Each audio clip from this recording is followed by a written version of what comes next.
Thank you, everyone, for coming here on this beautiful summer day on a very hot Indian day. And those of us who are in the UK, we are enjoying wonderful weather today as well. A break from That's the nice. last two very cold and wet days.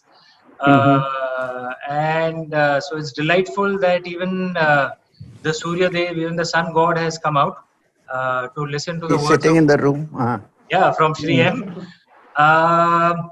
I will just give a brief introduction, and of course, hand over the charge to the Master of Ceremonies for this event, Moini ji, Lady Noon. Nehru Center, as you're aware, is India's premier cultural center abroad. We are in Mayfair in London. We have been here for over 3 decades now. And with your grace and support, it has gone from strength to strength. The COVID pandemic has forced many of us to move online. Some may see it as as an encumbrance, but we also see it as an opportunity. We have the pleasure of Shri M joining us all the way from India. The pleasure and the honor. And so I will quickly give an introduction, if I may, and then a few housekeeping rules for everyone, and then of course I'll hand over charge of the event to Moini ji. Um, we are honored and delighted that Shri M is gracing the stage at the Nehru Center. Shri M is a modern yogi who promotes the spirit of love, peace, and harmony. At the age of 9, he had a divine call and became absorbed in deep meditation. At 19, he secretly left his Kerala home for the distant Himalayas and found his guru after a grueling search. Kerala has blessed India with great men and women, and Sri M joins a long line all the way from Adi Shankaracharya ji to grace us with his wisdom. His candid autobiography, Apprentice to a Himalayan Master, charts his remarkable journey.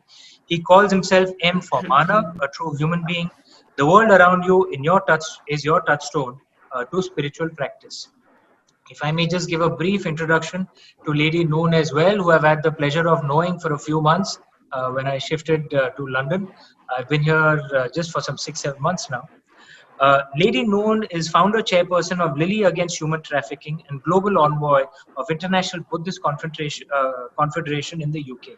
She has written several books, including the novel Black Taj and Nagarjuna, the Second Buddha. And she had released a book recently as well on Letters to a Mother. We're hoping to launch that at the Nehru Center soon in due course. If I may hand over charge to Moini ji, over to you, Lady Noon. Thank you, Amish. And I must tell everyone, Amish is the best-selling author of the Shiva trilogy and the Ramchandra series, and a great addition to our London scene, both literary and social. I hope you'll stay for a long time. So Shri M, I think, needs no introduction. He is one of the mentors and the guides of our times. And as Amish has already talked about his autobiography, which is a fascinating book. I think most of you have read it. And if you haven't, then I would recommend that you do. And today we are going to talk about the corona crisis, how to deal with it. And Shri M, Shri M has talked about how there is a need to heal the earth. And one of the questions is, is this karmic? Have human beings really been so brutal with earth, with the resources, with nature? And now one little virus has got us all terrorized and there is no end in sight. People are dealing with a lot of fear, anxiety, whether it's personal fear of dying because millions have lost their jobs, hundreds of thousands have lost their lives. So it's fear of the future. How can we combat that and emerge from it intact? And what have we done to the earth? And what can we do now to correct the course? So Shri M, maybe I'll hand over to you now. Thank you, Moini. First of all, namaskar to all of you. Special mention, you and Amish ji. In fact, the bookshelves behind me, I have a couple of your books here, sir. Very nice. And it's always a pleasure to be in the Nehru Center. Now, I'm not there physically, but how many years we've been doing? 3, 4 years? Yes. Yeah. I'll be here for 3 years, sir. 3 years. Right, so when I come back, I'll see you. Okay. No, we've been doing Shri M's programs there also, and but yeah, for the COVID many crisis, times. he would have been there in June. I would have been there, yeah. So now the subjects given to me by you, maybe in consultation with others, is that is yoga and the COVID crisis. So what I'm going to do now is to split the two, talk about yoga first and then talk about the COVID crisis and try and put it together. Is what I'm going to do. Okay. Now, as far as yoga is concerned, this is an ancient science that has come down to us. Even though it was Patanjali who kind of systematized it and wrote the Yoga Sutras.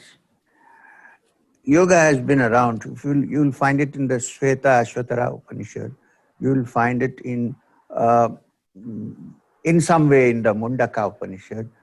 So all that Patanjali did was put it together in a systemized fashion so that people can approach it step by step. Now the importance about yoga is, yoga derives from Sankhya. Yoga is also one of our darshanas, of the 6 darshanas, Shad darshanas. Sankhya is one of the most ancient of the darshanas.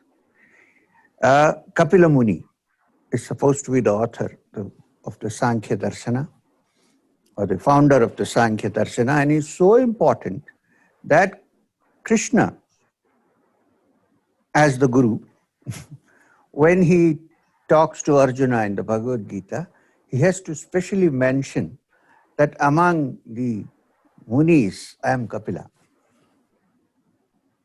Well, Kapila may be of interest to the West because Kapila actually means blonde. Golden haired, yellow haired. Anyway, it doesn't matter.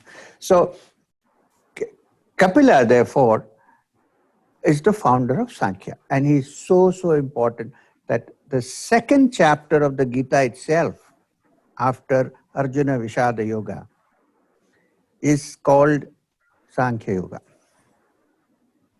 And the important thing to note is that Sankhya does not even consider the existence of a creator God or an Ishvara.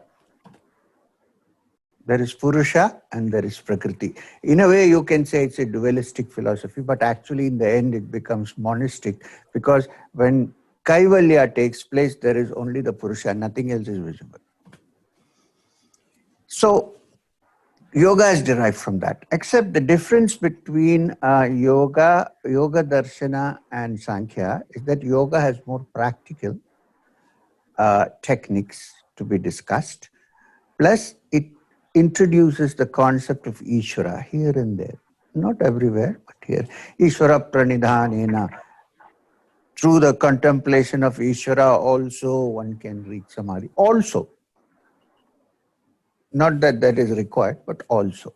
So anyway, so why I'm saying this is that yoga is a very scientific step-by-step procedure. If one really practices it systematically, to reach a certain point when the mind, which becomes absolutely free of distractions and tensions of all kinds, of any kind.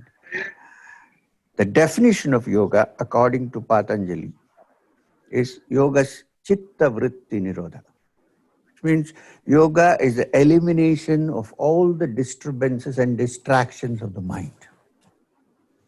Now, the whole of the practice of yoga is a step-by-step movement towards that. And when that happens, that chitta vritti nirodha, when the mind is free of these distractions called the vrittis, the Yoga Shastras. Vrittis is also used in Sankhya, the word. What happens is, that is the turning point, or I would say that is the tarmac from which one takes off to the higher levels of consciousness, which takes you to what is called Samadhi, which is an altered state of consciousness in which the mind expands from being an ordinary little, I am only this much, to I am much more than this. In fact, yoga is a technique which brings about a change in the human brain, I would say also the brain, because we don't see any other mind anywhere except the brain for the time being. And because of which one understands the truth which has been discussed in the Upanishad. Let me explain. In the Bhagavad Gita, there are 18 chapters. I always tell people it's like a big golf links with 18 holes. We don't want the 19th watering hole, 18 holes. So, in the 18 chapters, each chapter is called a yoga. It's interesting. It's not as if only Ashtanga Yoga is considered yoga in the Gita. Every chapter is called yoga, including the first chapter, which is called Arjuna Vishada Yoga, which means the yoga of Arjunas. Now, Vishada can be translated as dissatisfaction, sorrow, indecisiveness. You can translate it, but basically sorrow. So, I'll come back to that later, but let me mention that therefore yoga is ideal in this point when we are all going through some kind of sorrow. In fact, it's interesting that it's only when sorrow strikes that human beings generally begin to think of higher things. They are quite happy with khana, pina, sona, finished. But when sorrow strikes, the human being begins, oh my God, is there something beyond or is this the end? So we are going through, like Arjuna, all of us, through a Vishada period. This COVID pandemic. Really, we cannot even define it. It's very important and to the point that we should be discussing yoga at this point, in the stage we are passing through. So anyway, let me explain. What I meant was, even the truths of Vedanta, please, it's not only confined to the Hindu philosophy. The Yogacara school of the Buddhists also has great attention on yoga, the practice of yoga. There's a school called the Yogacara. Okay. Now, at the end of every chapter of the Gita, it says, this is the Bhagavad Gita, iti Srimad Bhagavad Gita su Upanishadsu. This is the Upanishad. Brahma Vidyayam. It's the knowledge of Brahma, of the Supreme Being, which the Upanishads teach.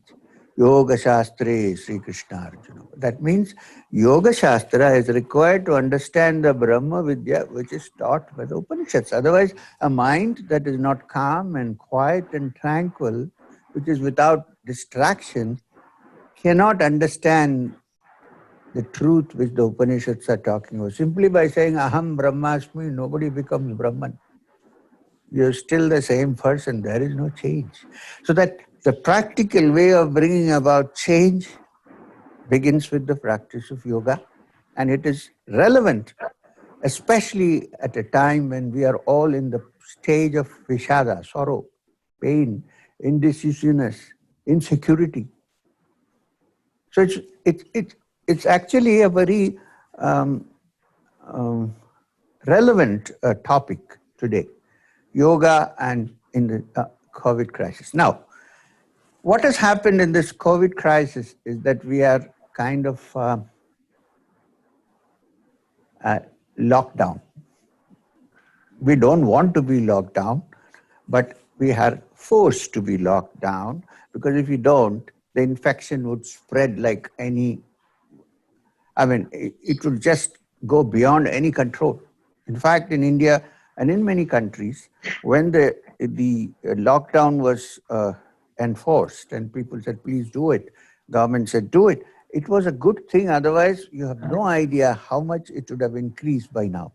Now we are in some kind of a position to handle it in some way or the other, partly because we have studied this and the scientists have kind of worked out, no cure for it yet, but at least how to handle it to a great extent. And without this lockdown, this would not have happened.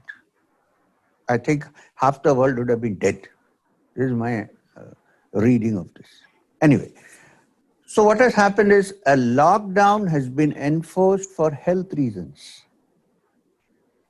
And therefore we are kind of, many people are saying, oh, we don't want to be like this in isolation. We are isolated. From my yogic understanding, I am trying to tell people, can you change the word isolation to solitude? Just change the word. Don't say isolated, say I'm in solitude. And this word is very important because from ancient times, all people who were in search of the spiritual or the inner or the other than this, what you see with our five senses, have imposed solitude upon themselves, even though there was no COVID going around, no pandemic going around. So when people say we are kind of in isolation, please first change the word, say we are in solitude. There are a lot of things you can do at this point which you were not able to do before because you are so distracted by running around in circles.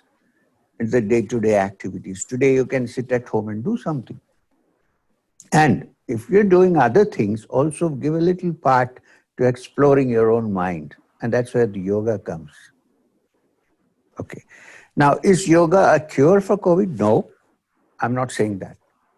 Lots of people have already advertised cures and had to go back on it. So I don't want to say, make false claims about cure for COVID. So what I want to say is that although there is no cure for COVID in yoga, yoga is a wonderful way of protecting your body and increasing its resistance so that there is a chance that it might miss you as it goes around, or even if it touches you, it can go away with mild symptoms and you can really, really deal with it mentally as well as physically. Let me explain the mental first, then let me explain the physical first, because in the Yoga Sutras, it starts with yama, niyama, asana, pranayama, and so on. And then only goes to samadhi. So asana, pranayama, these are physical things. And then it goes on to pratyahara, dharana, dhyana, samadhi, and so on. So let's also follow this order. Yama niyamas, most of the yama niyamas we already have to practice when we are in isolation or when we are in solitude because of this COVID. What is that? Cleanliness. Wash your hands. Saucha. And then greet people with namaste. I saw Prince Charles greeting people this way now. We've been doing it for 1,000 years, right? We don't have to unnecessarily touch people. There is no need. Your gratitude and love is not shown through touching somebody. You can do it this way also. Washing, saucha, socially, not to get too close to each other. In the mind is, of course, but not necessarily physically. And controlling your food and not eating unnecessary things, because if your digestion goes, there's a greater chance if you fall ill for the COVID to attack you. So some of these yama niyamas we already following. Now, the next step is asana. So this is a beautiful time when you can start practicing at least a few asanas. Now, Hollywood, everybody practices asanas because of it's physical, of course. A good deal of yoga practice will maintain the hourglass figure, but that's not what we are aiming at. Yoga is not only physical, it's also to do with the psychological part of our system. How? Yoga not only deals with your muscles and your bones and the rest, and your nerves and the rest of the body, it also deals with your endocrine system, which is the ductless gland system starting from the brain and coming down to various parts of the body. So some people think, why we don't have to do any asanas because it's physical exercise. No, the physical is connected very closely to the mind. A healthy body is a healthy mind. One, that's simple, everybody knows. Second, asanas are done in such a way that it does allow you to bring about a certain change in your hormonal systems inside the body. For instance, when you do Shirsasana, the pituitary gland, which is the master gland, and the pineal gland under it, and the various other glands which are in the body. Especially the ones in the head, hardly receive much of blood circulation because we always are straight. Our heads are up and our legs are down. So the flow is mostly down, not up.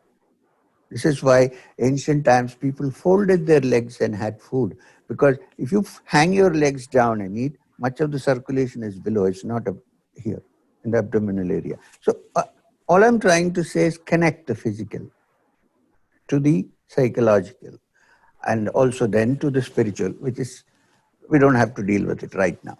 So now I give an example.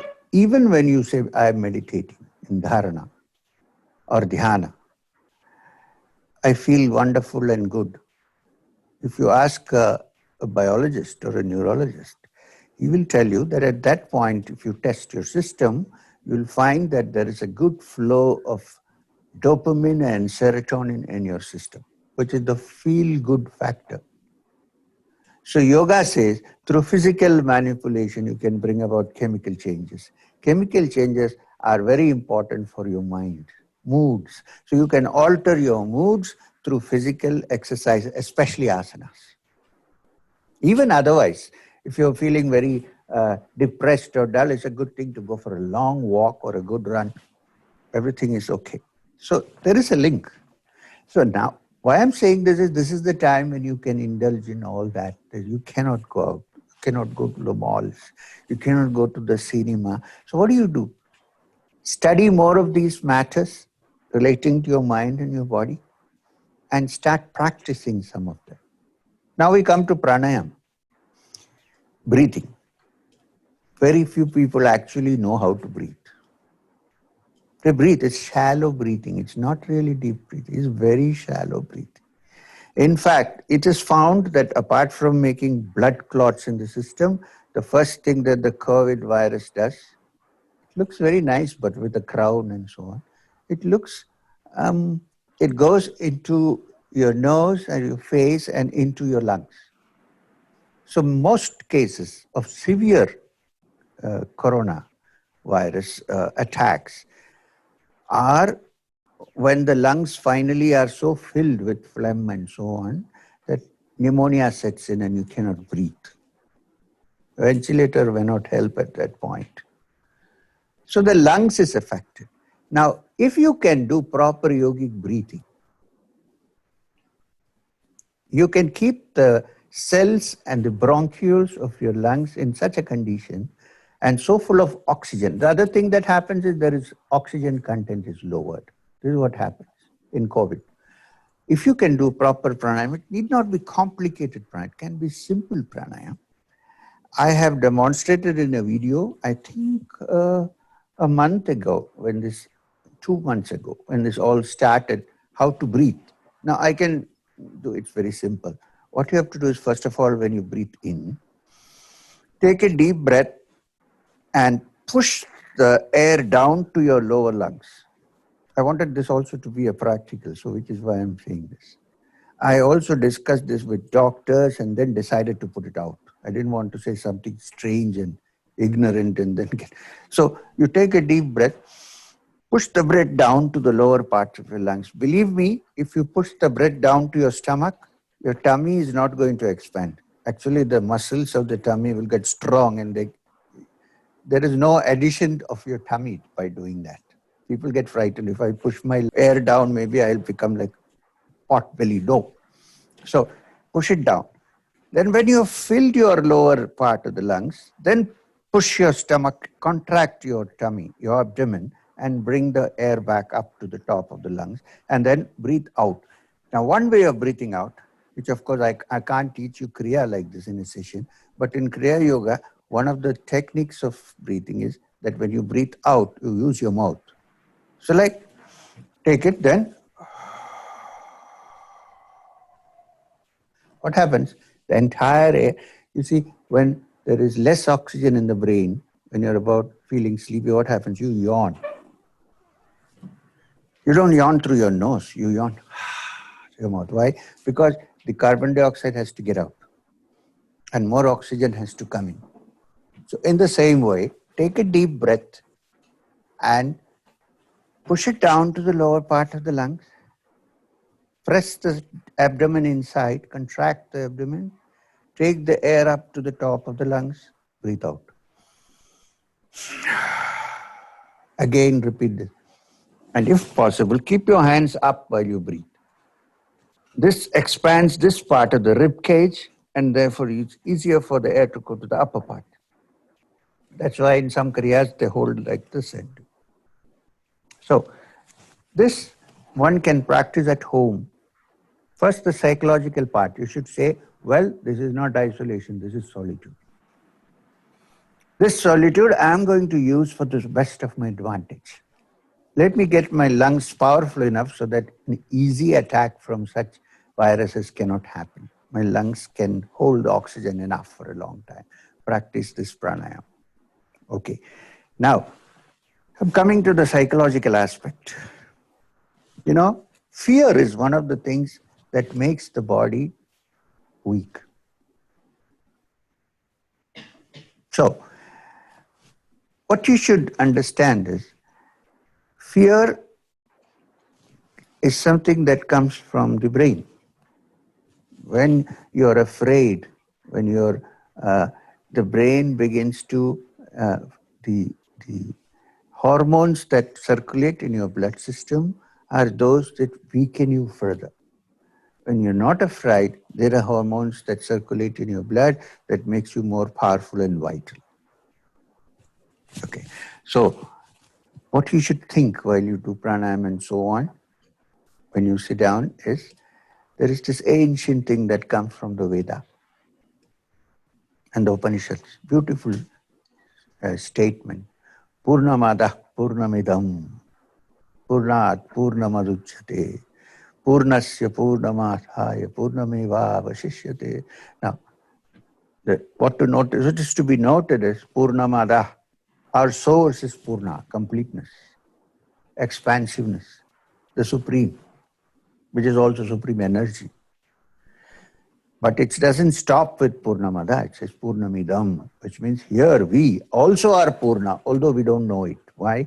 We have hypnotized ourselves to believe that we are tiny, we are small, we cannot expand, we are human beings, we are going to die.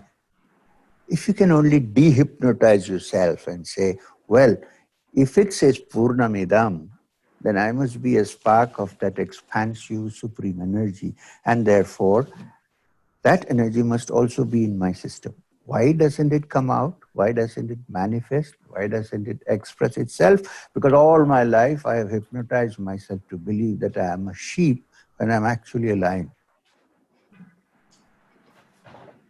You know this famous story of how a little lion cub got lost in the forest and was brought up by the sheep. And it started buying like a sheep and going around like a sheep and maybe eating grass. One good friend of mine who looks after animals says that tigers can also eat grass. Anyway, I don't know. So this little thing was brought up, and then one day it grew up, but it was among the sheep. One day the lions came, a big pride of lions came in, and they saw this fellow buying and behaving like a sheep. So the lioness went and caught him by the neck and brought him. He said, "What are you doing? You're a lion. What do you do? See this? You're not the sheep. You're a lion." He said, "Bah." He said, "Okay, come." So she took this little fellow, and there was a nice pond, clear water. She said, "Look, who do you look like?" He looked, and then he roared for the first time. And so the great teaching of the Upanishads is, you are lions, you have energy, you have strength, you are part of that Purnata. Don't hypnotize yourself into thinking of your limitation. Instead, dehypnotize yourself and look at the horizons. Look how much one can move, one can expand. Now, this plus a practical exercises of breathing and proper food and exercise and so on, and the understanding that you are not in isolation, but you have somehow been given the opportunity for solitude, will help us survive the COVID. Not only that, when this COVID thing is over, it should go, because like anything else, this virus also has to go. I mean, doesn't remain forever. Even the world is going to go at some point. So it'll also go. And my calculation, I can't tell you how, not astrological, of course. I wish all the astrologers were banished from the face of the earth. I'm saying, no, we'll be happier people then. I'm saying that from my understanding, that it has now come to a place where the infection rate is high, but milder cases are appearing. The death rate will soon get reduced. There are people who are asymptomatic, who still can be checked, and these are mild carriers. And soon we will get into terms with what we should be doing at this point. And so therefore it will abate. And by August, I'm hoping and expecting that it will be a completely downswing, and then slowly, which doesn't mean that we should not take care of social distancing, please.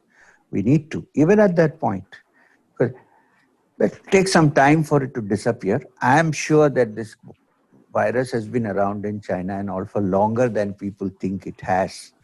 Now it has become pandemic. So, therefore, this is the time when we should be ready. And so when it disappears, what will happen is what we are now will be different from what we are going to be after the COVID. In fact, we might come out as better people with better understanding, with greater energy, with the possibility to meditate, to learn proper breathing. We'll be different individuals, because now we have seen how terrible the world can be.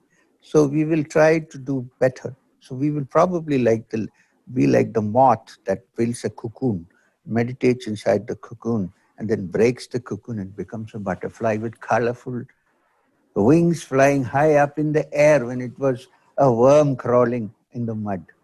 I hope we utilize this time for that. I'm looking at the positive side. I know it's suffering and so on. I understand. Now, coming down to the practical act of suffering, I think when we live, well, somebody asked me a question in between, is astrology a science? Well, it's a debatable. I'm not going into it right now. It appeared on the screen. I don't know where. So what practical thing can we do to make our mind better, more humanitarian, to look after others and so on? This something to our, whatever way we can, we should look after our fellow human beings, which is what the satsang has been trying to do, to provide medicines where necessary, to provide masks, to provide food for the immigrant laborers. All this is being done. And I must say that the people in UK, the group in UK, has been really supporting us financially, because we are not a big foundation flushed with money. It has been, the friends in UK have been supporting this very much. Of course, through Lady Mohini Kent. She has been kind of coordinating this with us. And I must say that a substantial help has come through the United Kingdom, in spite of the fact that many of the people there also are suffering, and they decide, okay, we need to look into this. So thank you very much for that. I thank all the people of our satsang group, and also not from strictly the satsang group, and the Lily Foundation for helping us to tide over this financial crisis when we are trying to help others. Something appeared on the screen just now. It said, I believe that yoga is more of body and mind and has nothing to do with religion. Again, debatable point. That's your definition of religion, what it is. So, if you mean by religion what I mean by religion, then I think yoga is also part of religion, but not religion as defined popularly. religiousness, or religiosity is different from religion. So anyway, so thank you very much, Lady Mohini. I hope I have done my best to the best of my capacity. Now we are open to, if you have to ask some questions. I have some questions which have been sent in advance. I mean, and I just want to ask one that, you know, the world, especially in London, where I've lived almost all my life, has been very money centric. Now, there are millions of people who have lost their jobs. Economies are in tatters. I know you've explained very clearly the physical and mental aspects, but people are suicidal. They're very anxious about the future. Sure. What do you think will be the change in the world now? How should we view this aspect, which is financial security and future? I'm sure the financial part of this, like businesses and money, will suffer for a while. There's no question. But I think human beings are so resilient. There was a Great Depression in the US. Then it came back and it became more than ever before, the economy. So let's look at the brighter side, that perhaps even financiers in the Wall Street will learn. I don't know what it's called in UK, but here in US it's Wall Street. They will now find out ways and means by which economy can be a little more stable thing than just case of the rich becoming richer and the poor becoming poorer. And it's not a question of money or wealth in this world. It's unequal distribution.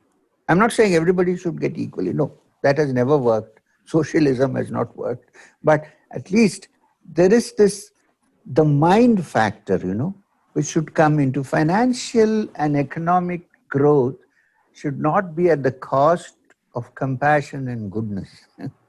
If that element can be introduced, I think we can have a better way of looking at things. There are two theories on this. Some people say that we should go back to the village and work. I personally believe that we also need to have industrialization, not just that.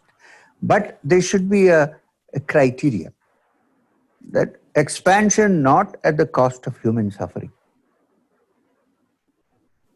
And if you make money, always keep some part of your money to give it to those who are underprivileged.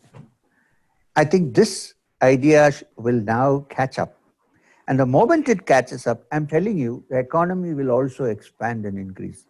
This is my experience. You try it. You distribute some money to people. You come back. After a few days, you will find that somehow your money is also increased. I don't know how it happens. Somebody asked me, is it possible to give Kriya on the internet just now?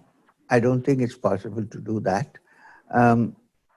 But what I have discussed can be practiced, and later on we can meet and take Kriya. Yes. Let's go to any other question. So how do we recalibrate our relationship with the earth and with nature? Because this little virus has got us all terrified. And man has been master really, or thinks he's master of the universe. What is now the kind of thinking that we need to do? First, we have to get rid of the idea that we are the masters of everything and everything is in our hands. One, it's not. We should work with this idea in mind. Second, a good friend of mine who lives in Uttarakhand sent me pictures of the Ganga. Now, it is as crystal clear, the water, as when 40 years ago, as a young man, I was wandering there. Maybe clearer than that. Why is this? Because there is no crowding, people don't look at hygiene, people do nothing. The people go on Char Dham Yatras, make it as dirty as possible. I think we should now try to sustain the earth rather than always be sustained by the earth. We are anyway sustained by the earth. Actually, we should start thinking about the other. If we have cleanliness, if we follow the old dinacharas, daily modes of living, which have been prescribed, I think even if a pandemic strikes, you cannot say or predict that a pandemic is going to come. It can come at any time. When it comes, it shows us that it's possible for us. Yes, somebody says, there's Rick who's saying that yoga strengthens the immune system. Perfect. It has been scientifically verified. Yes, thank you, Dr. Rick. Huh. So what we so we should give back to the earth what we take from the earth. It should not be exploitation, but living together with the earth, not exploitation. So I think these thoughts will begin to occur to people now, since we have gone through a lot of pain and pressure and sorrow. I hope that people will come out looking at things in a new way. When the Prime Minister said the other day about Saucha and Atma Nirbhar, for me it means having faith in your own Atman, in your own inner being, and also to assure cleanliness, not only personal hygiene, but also to keep the environment clean and not allow dirt to accumulate. If this happens, then I think we will move out. And from India's point of view also, I think that after this is over, the economy may be down for a while, but it will bounce back in no time. Because first of all, we are people who have gone through so much suffering and we are resilient. We'll come out. I would say that the way UK is working right now with the present Prime Minister, he has also gone through this COVID. He has recovered, he has come back. And the last few times I heard him on video and YouTube and so on, he seems to be very positive that things should come back to a much more stable way with the protection necessary for avoiding something on this scale in future. So one of the questions is, in this lockdown, some children are very far away from their parents. How do they take care of their parents? How do they discharge their duty? I don't have an answer to this. I can only say that just as we are having a video conference now on Zoom or something, I'm sure everybody has access to technology now. Even though they are physically away from the parents, they should, on an everyday basis, have a contact and talk to them on the internet, so that they're faced. I do that. I'm not so kind of family type of person, but my family insists, my children and my wife, they all insist that we should have a video conference at least once a week. So we're doing that. So at least you see each other and you know that everybody is fine. I think technology can be utilized for bettering life. It's not completely negative, it's useful. Without internet, what will we do now? How are we going to sit face to face?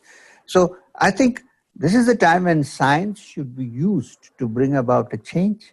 Even though you can't go far, you should be able to sit and talk to them. But please understand this, that personal touch is very important. At the moment, there is no personal touch possible through the video.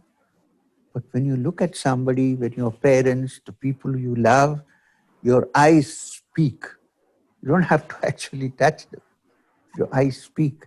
And that is very important. So there's a question about anger when there's a sense of betrayal, which is a slightly bigger question about destructive emotions of the mind at this point in time and suicidal notions. So you have talked about it earlier, but it's hard when people are living, in separate houses and facing a lot of depression and anxiety. Yeah, so it is not anybody else's fault. It's actually to do with oneself. If I can change my mind, I can change the mind of the other person. I have to change first.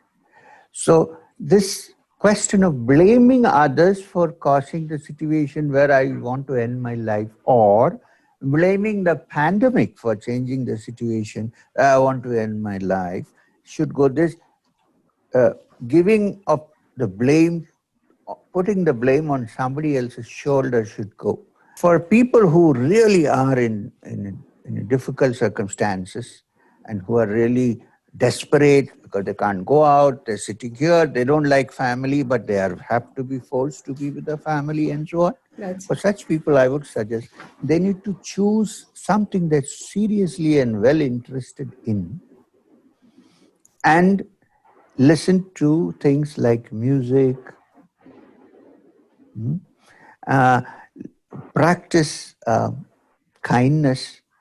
You can practice kindness even to animals. You know how cruel people are to animals? If a cat crosses the path, I know people who give a good kick to the cat because they believe that if a cat crosses the path, there is bad luck coming. See, all this nonsense has to go. And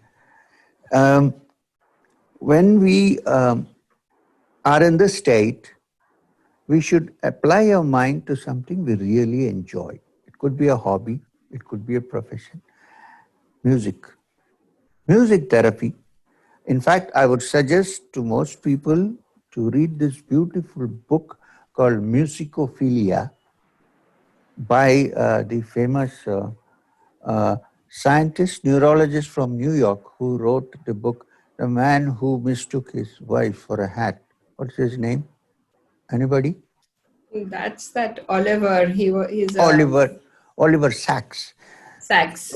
Oliver Sacks has written a beautiful book called Musicophilia. I think that was one of his last books. After that, he wrote The Stream of Consciousness and then disappeared. So this is a wonderful... Music, in many ways, helps us to come to terms with our emotions. That's why in India we have all the classical... India, in fact, spiritualism, spiritual thought, religion, and all linked to music in some way. You can imagine Krishna sitting on the top of a hill in Govardhan and playing the beautiful flute. You don't need language, you don't need words, the music takes you there. So I think these are some of the wonderful things we should be doing to distract the mind from its negativity.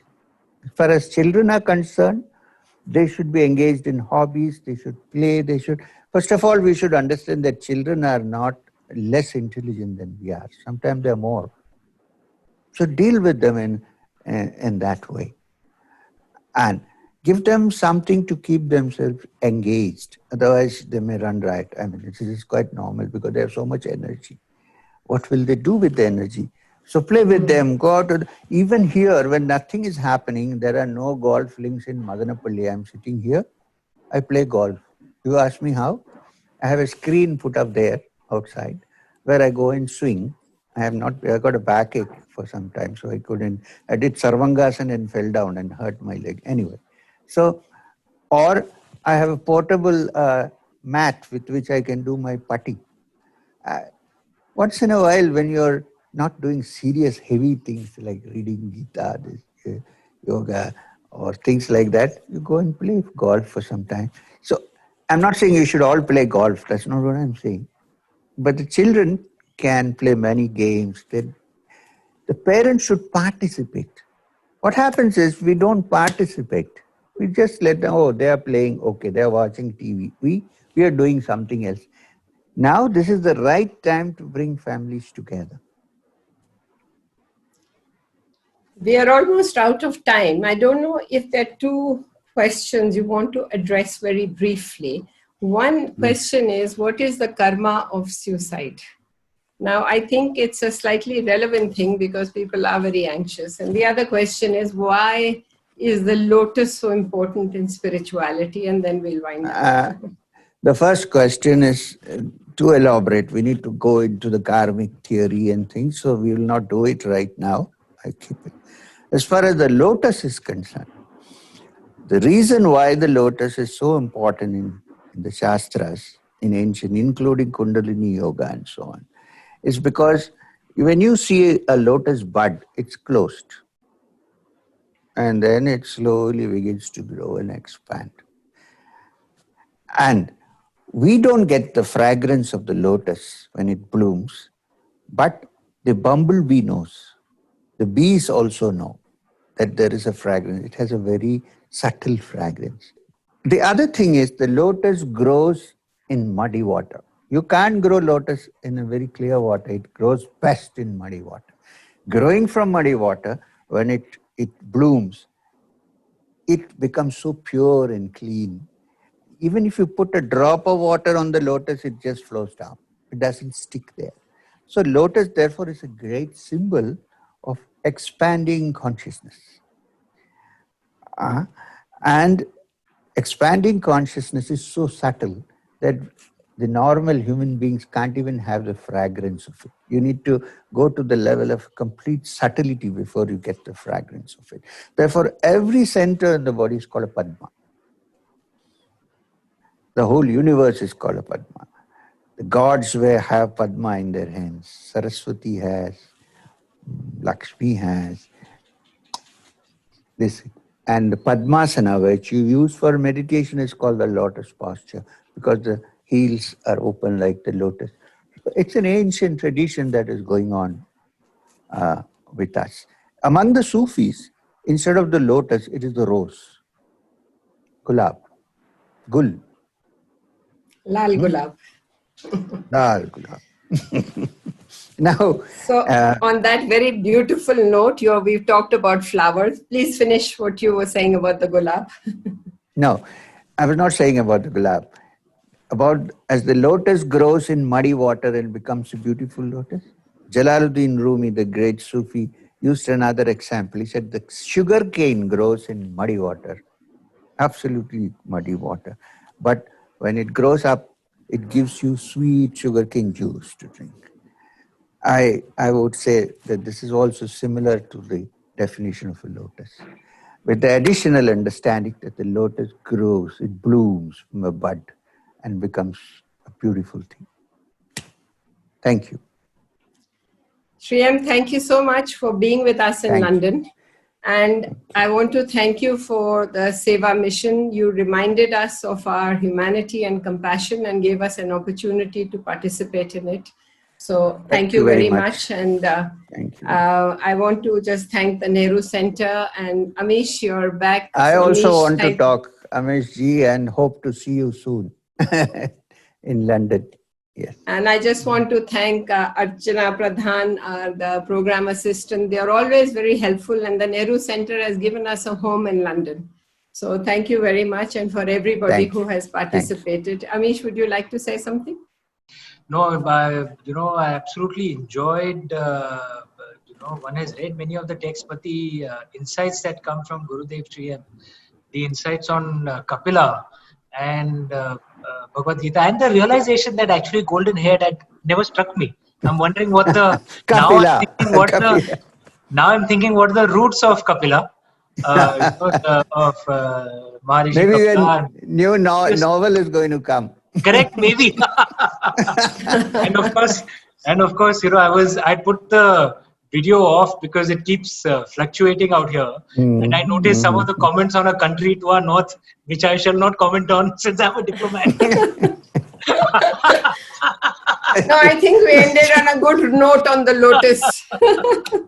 Yeah, but the lotus, example is so deep and insightful. And, Moini ji, what you said is so right. I've of course heard of Gurudev Sri M and read, but I've never heard him speak. And he has so much knowledge, but he communicates it in such a simple and easy way that any of us ordinary people, we can understand. And truly, thank you. Sri M, it's Saraswati Ma's blessings. Thank you so much for giving it to us. Thank you, Moini ji. Thank you. Thank you. Thank you. Thank you, sir. Thank you, in Perumanar. Thank you, sir. Thank you very much.